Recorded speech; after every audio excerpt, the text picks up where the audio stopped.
I've been here for a while, and I've been asked to introduce quite a few seniors in my time. None has ever given me, I'm pretty sure, more than 12 hours notice to introduce them. I had an advisee once, this is no lie.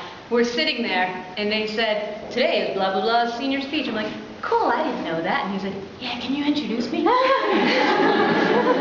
that's the way it goes. Diana, however, asked me weeks ago, and then I put it on my calendar for tomorrow. So, yesterday, after she clarified for me that it was in fact today, I changed it on my calendar and I put a little note that said, be more like Diana.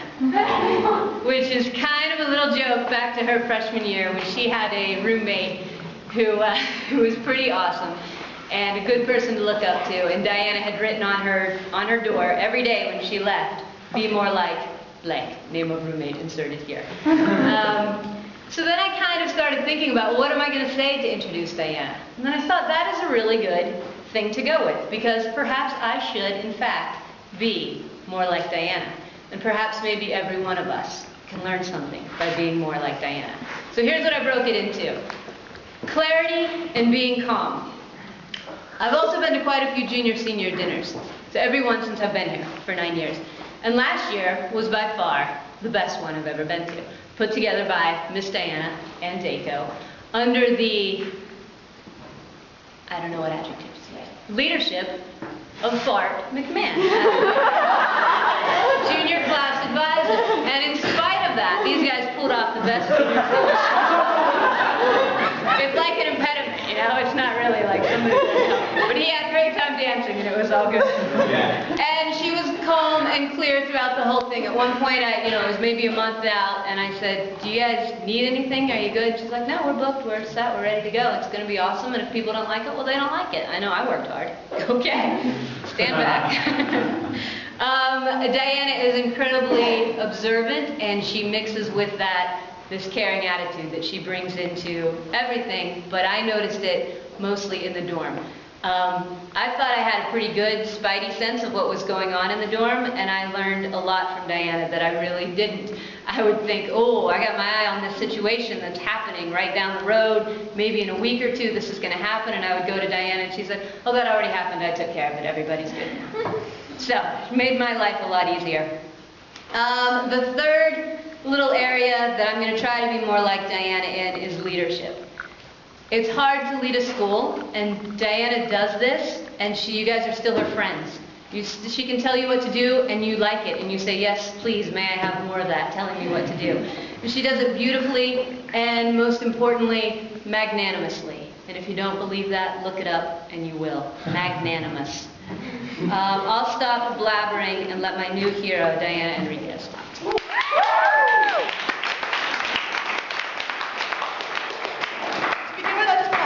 I know you guys are being really quiet, but keep it extra quiet because it's being recorded for my college. So, I would like to start my senior speech with my favorite quote said by Daniel Webster.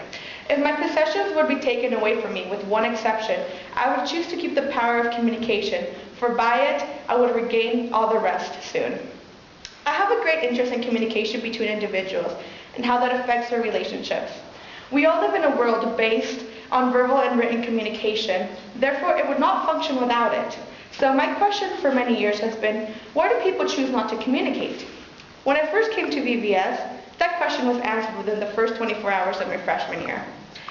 After an 8-hour drive with my parents, they dropped me off, and after only spending 2 hours with them here, they went back to California. I did not know a single person on this campus. I just knew about Jasmine Varela, which she graduated last year, because I was aware we had gone to the same middle school. But we were not friends. It wasn't cool for 8th graders to hang out with 7th graders. I was petrified by the idea that I had to go outside my room and talk to people to try to figure out what to do that night. Yes, I know, it sounds weird. Diana was scared to talk to people, but it did happen.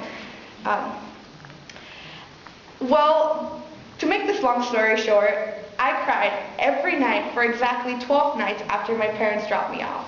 And even after those 12 nights, I was still not really confident about talking to those around me. I chose not to communicate with those around me, or at least not to say more than it was necessary. Because I was so afraid of talking, especially to adults like Kevin Warren, who you guys, seniors would remember him.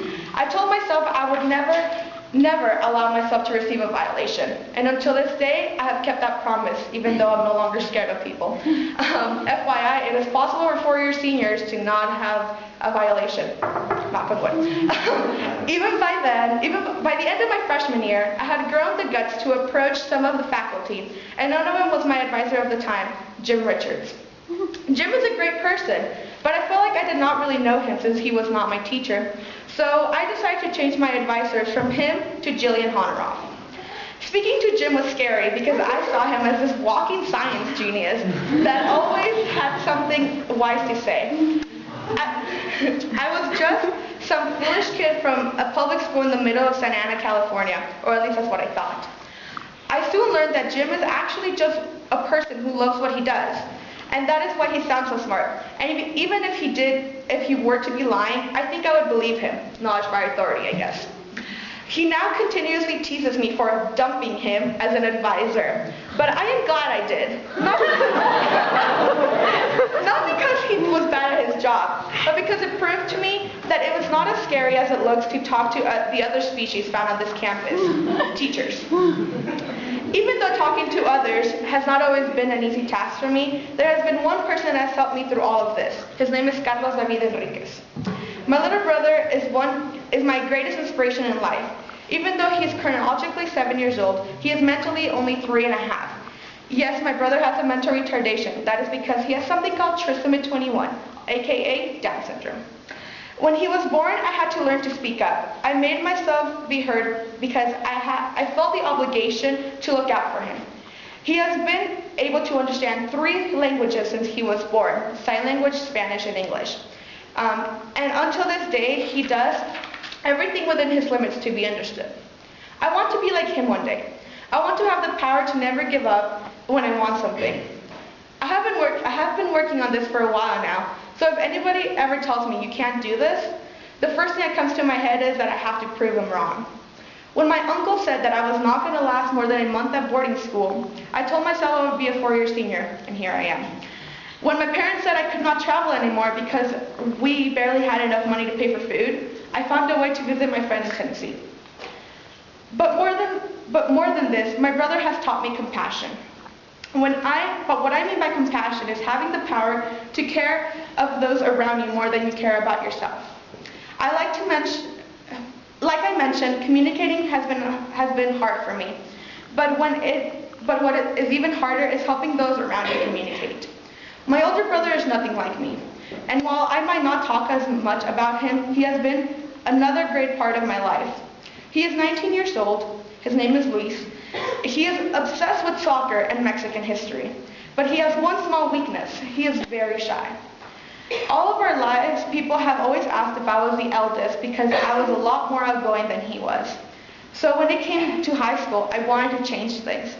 I wanted my brother to be able to speak up in order to obtain what he wants. So I started to push him to that point. If he ever asked me for a favor, like, can you please get the phone, or can you please get the door, I would say no. Everyone in my family thought I was just being cruel and rude, but I know that deep inside, I was helping him become a stronger person. When he was applying for his first job, I made sure to influence him so that he would have a job where he had to interact with other people.